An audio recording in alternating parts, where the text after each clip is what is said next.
what's going on, everyone? Dominic, the Primetime Treasure Hunter here. I wanted to share with you a good sale that I made yesterday because it relates to a particular country that if you know certain historical facts and how to identify certain key dates and how to identify certain political figures, it really can help you then go on to identify items that you could turn around and sell for high dollar amounts, some of which could really involve huge profits. Some of them will involve decent profits. I'm going to start off with the item I sold yesterday that I think was a decent profit, decent return on investment, and then we're going to go into some of those higher dollar sales, all of which sold on eBay, by the way, over the last 60 days.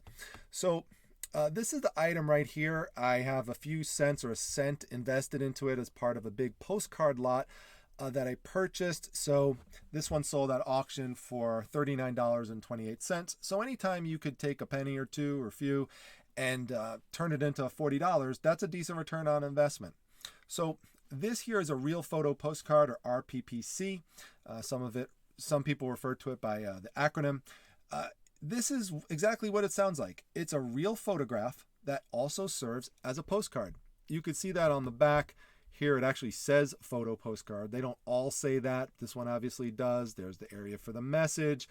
There's the address area. There's the place where you put a stamp, and it says Kodak. Now Kodak had cameras that you could take, and special cameras where you take a picture of anything you want, and then it develops onto a picture stock or card stock as a postcard. So there you go. It's ready to send out, ready to go. People have many of these unique postcards because they just snap their own photos. So depending on what the person captured, they really could have something quite unique. They could have something that could sell for hundreds of dollars or even more than that. So real photo postcards are important to look out for. I'm just giving a little extra information in the beginning here as an aside, and then we're going to dive into the Cuba aspect, because that's the country where this comes from. As you could see on the bottom, there's an inscription. Many of the real photo postcards have inscriptions on the bottom. Sometimes it's in black, sometimes it is in white. And by the way, if you've never felt a real photo postcard, they're really easy to identify. The front of it is glossy like a real photograph, and they're thin, pliable, bendable, just like an old black and white photo that you may have picked up in the past. It kind of feels like that. It's just in the size of a postcard. Now, if you look at this, you might say to yourself, well, what the heck is important about this? It just looks like there's a hut in the middle of the woods. Why would someone want to spend $40 on that? Well, let's take a deeper look into the photo. And this is just one of my last side tips for you. Something I like to do, if there's ever any people in the background, anything miniature that I want to try to draw out, I'll either take a second photo of just that part, or I'll just crop it out in an image editor and I'll put that as the second image. Sometimes I'll actually make it the first image. It really just depends on the picture. Because you have to remember that people are not always going to do the zoom, or sometimes they might try it and it doesn't work. It gets stuck on them. So I just do the work for them and put it right here. And this gives you a much closer look at the faces. And this is important whenever you're dealing with cultural items, because online shopping in general tends to be impulsive. And whenever you could associate an emotion to something that's cultural, that increases the chances that someone's going to pay up for it. Maybe they'll bid higher at an auction, or maybe they'll be more likely to purchase a buy it now from you faster, and even just pay the price you have, even if it's on the higher end, rather than sending you an offer. You can see there it says Casa de Juana, so we've got some Spanish consistent with Cuba, and we have two people hanging out by a car. This car looks to be from the 1950s, and it looks to predate 1959. That date of 1959 is very important. We're going to talk about that in a moment. And predating 1959 is one of the main reasons why this could be of particular value. Not crazy value, but $40 value. So here I'm going to show you actually something that is of a very high value. So this is our first piece we're going to talk about. This is in terms of a high, huge profit item. This one here is a picture of Fidel Castro and Che Guevara.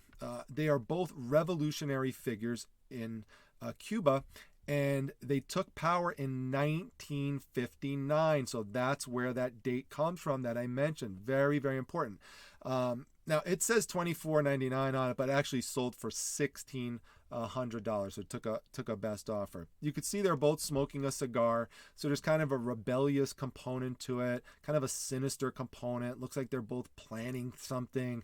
So the picture does have a particular audience out there for it. This would be people who like things that are kind of counterculture. They like things that are rebellious, so they want to display that somehow. Sometimes people will try to display it with photographs. Sometimes people will display it with clothing. I'll show a clothing example in a few moments. But the nature of this picture is something that brings it value. But that's not the sole thing that brings it the value of $1,600. It's also because it was signed here by Robert Salas. And Robert Salas was granted exclusive access to the Castro regime to document it in photographs. And so if you're looking at this, you might say to yourself, well, yeah, okay, there's no way I'm ever going to find something like that. That's impossible. Well, I would just take you back to when I went to the flea market and found the Hunchback of Notre Dame 2-volume set in the slipcover, signed by the famous artist who did the wood inscriptions in the book. And the guy was long past deceased, and I sold those books for $300 shortly thereafter. So a $10 purchase into a $300 item, and I found the elusive signature. So you never know, these things could be out there. Where could you find something like this? It really would generally be at an estate sale, or you could find it in a storage unit. And that brings me over to the map over here. And how is this stuff getting over to the United States? For those of you who were, maybe not great at geography, or wasn't your strong suit, this will be a little refresher here for you. Here you can see Cuba is not far from the United States. There's Florida right there. There's Miami. And there you go. We've got a very quick, easy route from Cuba over to Miami. Now, Trinidad, Cuba, which I showed you earlier, that postcard where that's from, that's right here in central Cuba. I know it doesn't say that on the map, but that's where it's from, and that's where it's located. So a lot of people fled Cuba because the Castro regime was an oppressive regime, and there was a lot of economic hardship with it. A lot of people who were destitute, a lot of people who were unemployed, very high unemployment rate, and particularly in the 1980, 1981 time frame, there was the Mariel boat lift where people left from the port here of Cuba, and Castro basically said, if you want to leave, leave. And lots of people left. In fact, 120,000 people wound up coming over to Florida. Now, don't worry. You don't need to literally be from Florida or to live in Florida to find these items, although that's where the greatest cluster of them will be. But people left from there and went all over the country. So these things, they could be anywhere. But when people left from Cuba to come over to the United States, they brought stuff with them. Some of the things were easy to transport. And remember, they also had relatives that would come over, maybe bring something, or sometimes things would be sent over, mailed over. So things start to accumulate. And you also have to remember that at this point, many of these people from that time frame are passing away. And so more of this stuff actually can be coming to market. So it's a good time to think about this, to be on the lookout for this. Now, I said that there is a group of people who are looking to get items like this that are kind of have more of a defiant, rebellious, counterculture look to it. But let's go back to the postcard, because this will relate to some of the other items that I'm going to show you, which is that this brings you back to pre-Castro times. So it's a pre-Castro era. And so there's nostalgia for that. There are people who lived in that area who could be searching for an item like this and want it because it brings them back to the area. You never even know. You could actually find someone who actually remembers this particular place. I mean, that's a long shot, but you never know, and someone could pay up for that. That's the advantage of a real photo postcard, of being able to find places that, a big company making postcards might not have otherwise documented it and got on camera. So that's important to keep in mind. Also keep in mind that relatives purchase things, so younger relatives buy something for an older relative. So someone in their 20s or 30s might know that their grandfather lived in Trinidad, Cuba, and would then go and try to purchase something for him on eBay, want to get it as a gift. And then third, have to also keep in mind that there are people that buy things, even if they're not from there, but they have maybe some association in their heritage to a particular country, that they want to buy things to preserve culture, and so they'll buy it for that reason. In fact, people from China are known to pay very high dollar amounts for real photo postcards from China for that exact reason, is for preserving culture. Now, I mentioned clothing, and I mentioned, we'll get to that in a minute, I mentioned Che Guevara, and here he is again, and he's often on shirts. If you walk around the malls, for example, you often see younger folks wearing a Che Guevara shirt. And that is, again, to convey a message of counterculture. They might not even know anything really about him, just that. His visage is important. I mean, he does kind of have that defiant look to him. So people like him for that. And there you could see it says Rage Against the Machine. This shirt came out in 1985. And this is from one of their singles. It was called Bomb Track. And so Rage Against the Machine, you have to also remember, as a group, this is a counterculture group with a counterculture figure on the shirt. And so if you find something like this that combines, it's like a double effect. It's like getting double pepperoni on your pizza if you like pepperoni. So, it just enhances the value. You always got to bring a food reference into things. So that one sold for $120 plus $15 shipping. So let's go on to the next item here. This is a coin, and I want to start showing some more coins on the channel because there's really a lot of investment potential and reselling potential into coins. Of all the items that I'm going to show you, by the way, this is the least likely one that you're going to find, at least in graded condition. Now, I do come across ungraded coins all the time when I go out, particularly at estate sales. But you got to be on the lookout for something like this, because if you did find this in, let's say, a storage unit, this will be something you might want to send out to get graded, because this one sold for $3,000. Now, by the way, of all the items that I showed you that would be probably the most likely to find that I'm going to show you today, this one probably would be the one. But this would probably be the least likely, at least in graded form. Now, you could see there it says 1915 and it says 5C. So this is a 5 centavo piece. That's what that refers to. The year 1915 is very important because this is the first year that they made that piece that went all the way out to 1961.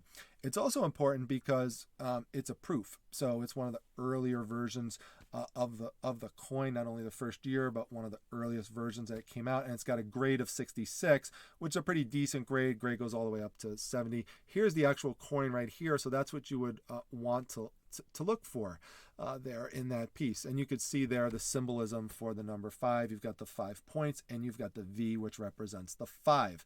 So that's a really cool item there. It's graded by NGC. It comes from Heritage Galleries. The only thing I'm going to say about this, even though I said you're not going to find something like this usually just laying around, it's possible you could find it in a storage unit maybe. You'd really have to get lucky with that.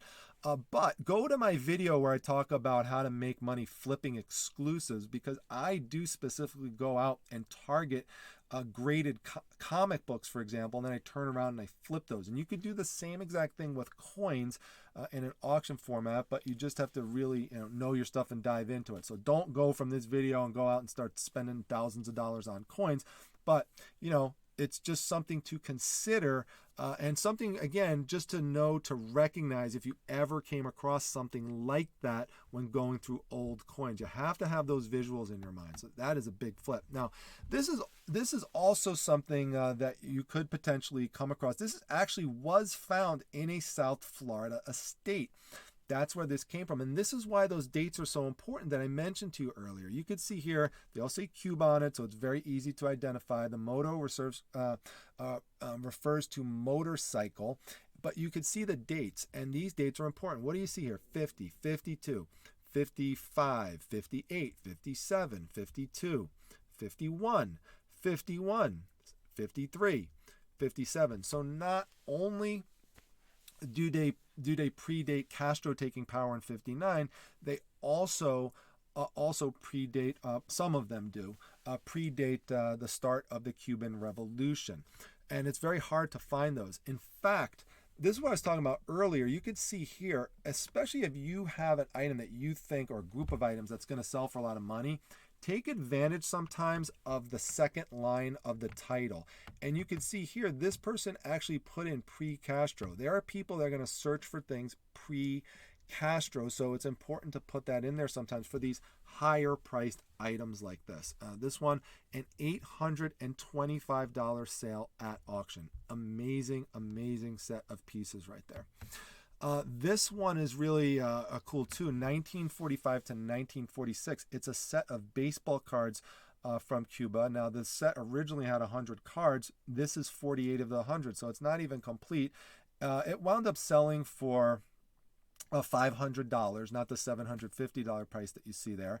So best offer was taken. But the important thing to know about Cuba with baseball is that by far and away, baseball is the national pastime of Cuba. Now, I didn't know that like as a young kid growing up, but I learned it later on because I used to really follow the Yankees pretty heavily. And if you remember, Yankees had a pitcher called El Duque.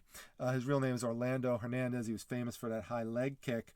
And he's from Cuba, and when learning about him, that's when I learned about just the passion that the people of Cuba have for baseball. Now, this set is rare. It does predate the Castro era, so that's another thing that's important about it. And again, you're tying in an old item that predates the Castro era with the national pastime.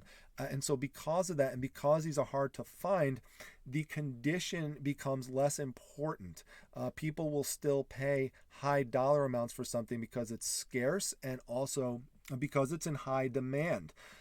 You also see that we have people of different racial heritages represented in the cards, which is also something important. It gives it some historical significance for that. But just take a look, though, at the back of some of the cards. I really want to emphasize this to you because sometimes people will see something like this and just think it's not worth anything and then just throw it out by accident. They'll say, oh, it had all stains on it. No one's going to buy it because it has stains.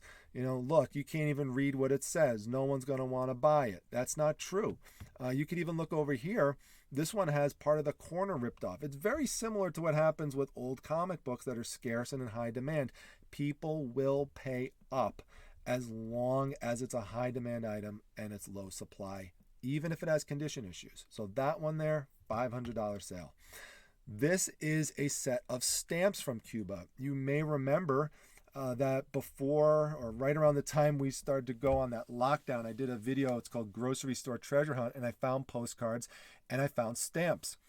And actually, the postcard that I found in that treasure hunt was the one. One of them was one of the ones. Was actually the one I showed you in the beginning of the video, that $40 sale.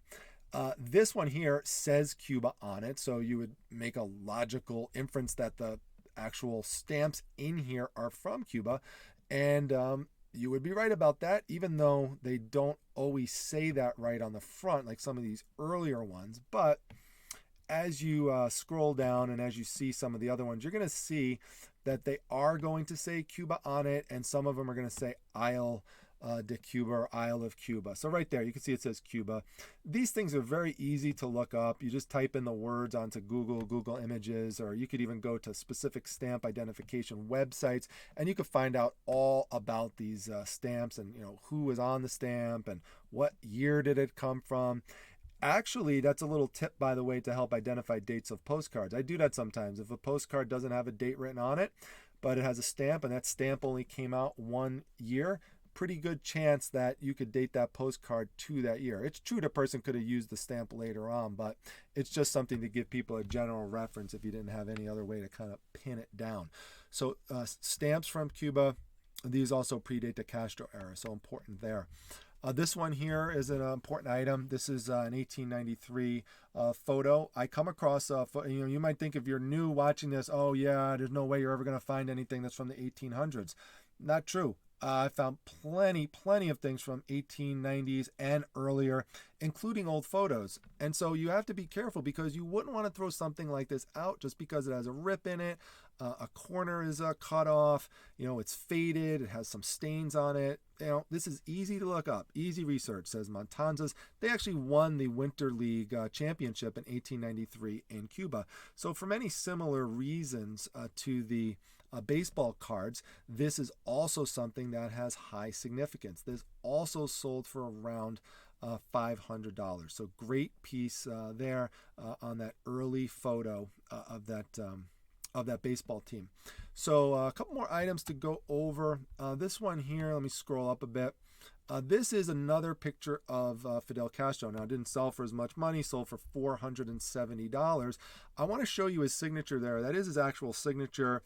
It's changed a little bit. It changed a little bit over the years. Sometimes that first letter looked much more like an F than that one does.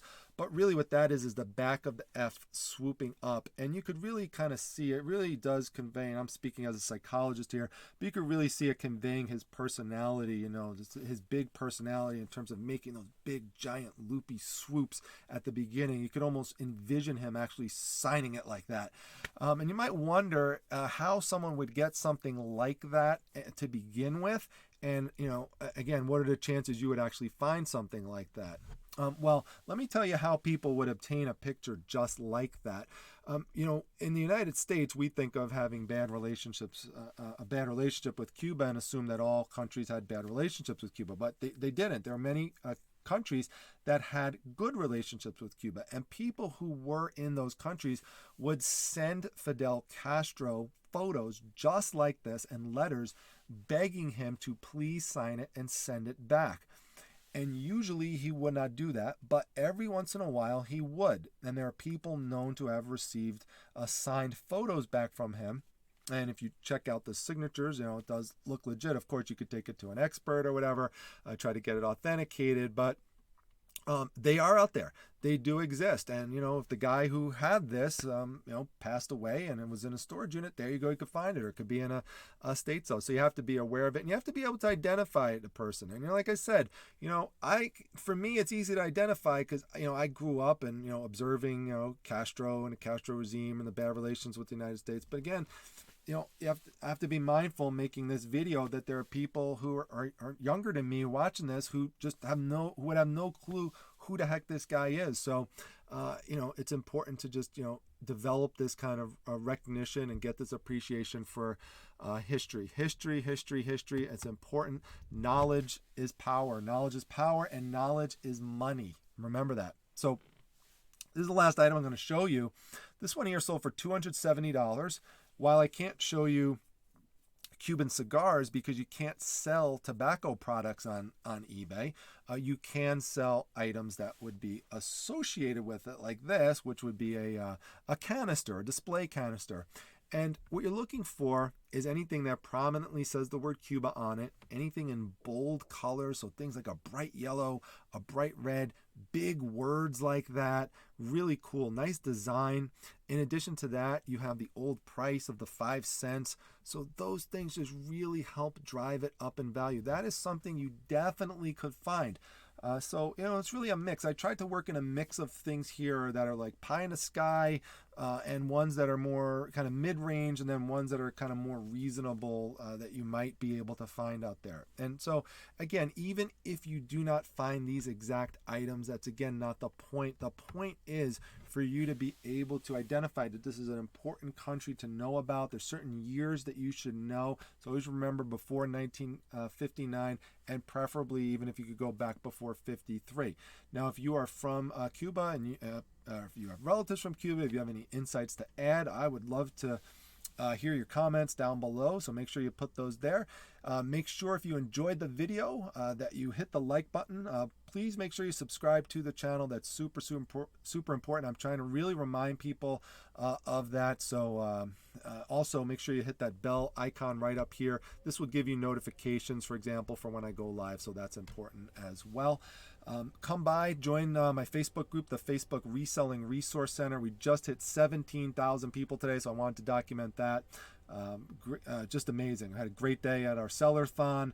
Plenty of people made sales. I know one person, Carol, the CEO, who's often in my Facebook live chat. She's one of my moderators. She made 22 plus sales. I lost track.